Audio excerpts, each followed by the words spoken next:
Hey everyone, this is Pallavi and this is the 11th game of the book Logical Chess Move by Irving Chernev. The games from this book are very instructive for beginners to learn basic principles of chess along with tactics and openings. So let's start. This game was played between Floor and Petchak in Berlin in 1930 and the opening was Coal System. White played d4. In the opening, anchoring a pawn in the center releases two pieces and keeps enemy pieces settling themselves on the best squares. Wherever feasible, bring out your knights before the bishops. Knights do their best work at f3 and c3 for white and f6 and c6 for black, where their power it's tremendous for defense as well as offense. Of two developing moves, select the more aggressive one, develop with a threat. Move each piece only once in the opening. Place it at once on a square where it has some bearing on the center and where it has the greatest scope for attack. Move at most two pawns in the early stages of the game. Play with the pieces. Develop the pieces with a view to controlling the center, either by occupying it or bearing down from a distance, as fianchettoed bishops do. Develop your queen, but close to home to avoid her being harassed by enemy pieces or minor pieces. Do not chase after pawns at the expense of development. Secure the safety of the king by early castling. Capablanca summed all this up when he said the main thing is to develop pieces quickly, get them into play as fast as you can. So here, by playing d4, white has anchored a pawn in the center and also controlling these two squares. Also making way for his bishop to come out, and the queen is also free to move. So after d4, black played knight to f6, developing towards the center, preventing white from playing e4 as the knight is controlling these two squares. Now white played knight f3. White too developed knight towards the center and controls the central squares. Also, white will be able to castle as soon as the f1 bishop is developed. After knight f3, black played e6. He postpones a reply of d5 and decides to make way for the f8 bishop. White played knight b d2, a typical knight maneuver in Coal System. The knight puts pressure on the e4 square without blocking the c2 pawn. So after knight b d2, black played c5, attacks the d4 central pawn, and it is an important move to disturb white's central formation. The immediate threat is to capture c cross d4 and then knight cross d4. White will have no pawn in the center. So here white played e3, supporting the central pawn and also making way for the bishop to come out. Now black played b6, preparing to develop his c8 bishop to b7, which will be a fianchetto. Also the b6 pawn now supports the c5 pawn. Now white played bishop to d3, developed on an open diagonal while aiming at the h7 pawn, also making way for the king to castle kingside. Had white played bishop c4, now that's a bad move because black will play d5, black will get center control, also attacks the c4 bishop. Again, white has to move the bishop away. So that will be a waste of time. So after bishop d3, now black played bishop to b7.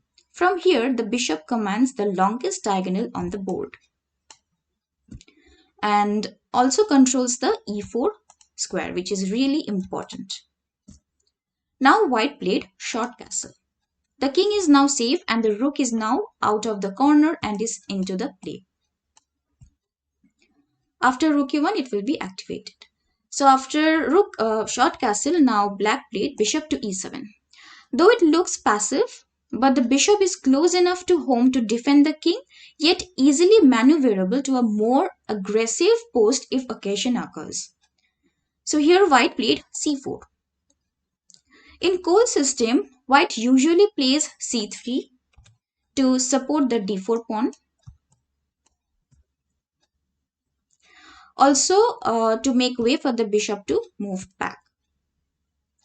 So now after c4, white's idea is to prevent black's pieces from using this d5 square as a maneuverable point. And from here the pieces can move to any part of the board. So after c4, now black played short castle, king safety and rook activation. Now white played b3 to develop his bishop from b2. Black played d5, controls the center, bears down on the critical e4 square. It's true that it's blocking the b7 bishop, but it's temporary. Now white played queen to c2. Better was to develop the bishop, c1 bishop from b2,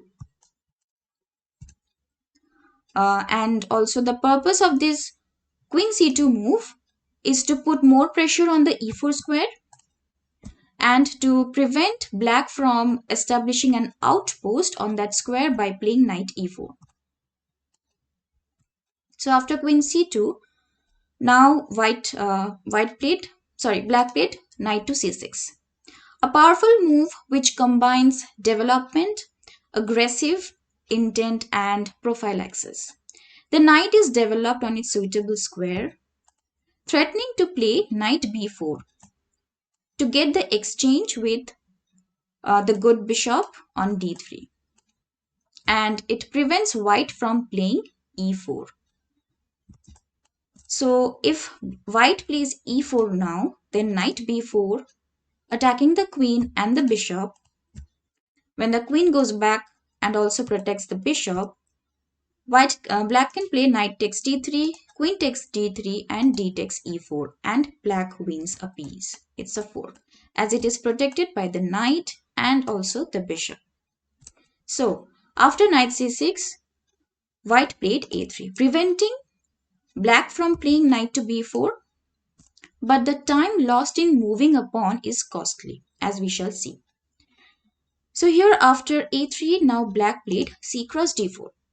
Black exchanges to clarify the position in the center and to open the c file for the convenience of his a8 rook. Now white played c cross d5.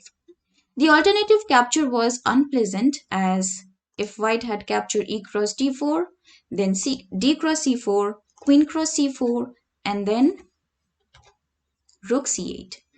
Creates uncomfortable pressure on the white center and threatening a discovered attack on the c file. So after c cross d4, after e cross d4, d cross c4, instead of queen cross c4, had white captured with the knight, then knight takes d4, knight takes d4, queen takes d4, and losing the d pawn. So that's why after black played c cross d4, white captured c cross d5. After this, black captured queen cross d5. Also, if had white captured with the knight, then knight takes d4, e takes d4, d takes c4, queen takes c4, rook c8. And when the queen moves away, black can play bishop to c6 and again attacking the queen. And when white captures a7 and then rook a8, black wins the queen. And if white instead of queen cross a7 plays queen c4, black can play bishop cross g2, which attacks the rook, and also the queen is being attacked by the rook. So white will lose the exchange. So that is why after black played c cross d4, white played c cross d5. After this, black played queen cross d5. Now black gains a pawn with this capture and takes over attack. The queen is in no danger and white's pieces are not sufficiently well developed to cause her any trouble. So here white captured e cross d4. Had white played e4, then queen h5, and the e4 square is occupied with a pawn, making it unavailable for the maneuvering of pieces. So after queen cross d5, white played e cross d4. White opens up the position to get some counterplay. After this, black played knight cross d4. The attack on the queen gains time as white must lose a move with his queen. White played queen b1. Had white played knight cross d4, then queen cross g2, and it's a checkmate with the support of the bishop. So after instead of queen b1, had white played queen b2, then knight takes f3 check, knight takes f3, queen takes d3 and wins a piece. Had white played queen c3, then rook f d8 followed by rook a c8, and again the queen must flee. So this is a good position for black as black's pieces are much more active than white. So after queen b1, now black played rook f d8, bringing the rook out of the corner, out, and intensifying pressure on d file. Now white played knight e1, protects the d3 bishop and the vulnerable g2 pawn. Had white moved his bishop to c2, then knight e2 check, king h1, bishop a6, threatening to win exchange by knight c3, which attacks the queen and the bishop attacks the rook. If your white plays rook e1, then knight g4, attacking the pawn on f2, it's a checkmate. And if white tries to save it by knight e4, then queen takes e4, bishop takes e4, and knight takes f2. It's still a checkmate because this knight is controlling the g1 square. Had white played, after knight e1, also after rook f d8 here,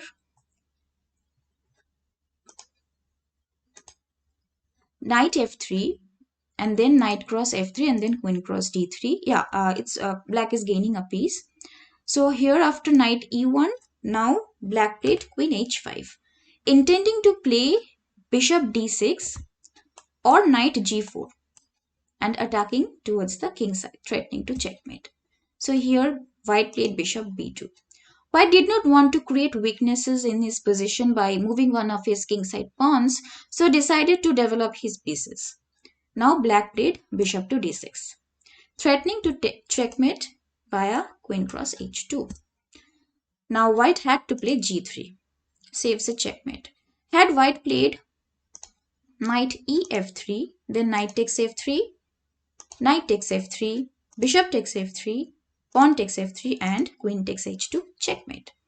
Had white played h3 instead of g3, then queen e5, again trying to checkmate by queen h2, and again white has to block it. Again black will play queen d5, threatening to checkmate from h1.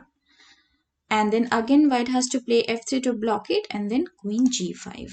Now this is a clear winning position for black as white's king side is vulnerable and black's pieces are ready to attack. So this is clear winning for black. So that's why white played g3, saving the checkmate on h2. Now black played knight g4, again threatening to checkmate by queen cross h2 and compelling white to push his h-pawn as well. White had to push h4. Now black played queen cross h4 and white resigned. Because if white captures, pawn takes h4 and then bishop h2, it's a checkmate. The advantage of having a double bishop. So bishop is controlling and this bishop is giving checkmate and the knight is protecting the bishop. Had white played knight ef3 to block the checkmate, to save the checkmate on h2, and then knight takes f3 check, knight takes f3, and bishop takes f3. And again, the checkmate threat still persists. So, from this game, we learned that some more principles, such as occupy the center with pawns, develop your pieces towards the center, wherever feasible, bring out your knights before bishops, castle as early as possible, whenever possible, develop with a threat, move each piece only once in the opening, move at most 2 pawns in the early stages of the game, play with the pieces. Don't just move pawns, you have to develop your pieces as well. Develop your queen but close to home to avoid her being harassed by enemy pawns or minor pieces. So don't develop your queen early in the opening. You must develop your queen but close to home. so that your opponent will not attack your queen or harass your queen. And the last one, do not chase after pawns at the expense of development. So development is very important. So from this game, I hope you learned something from this game. Thank you for watching. Please like, comment, share and subscribe to my channel. I will see you in my next video. Thank you. Bye bye.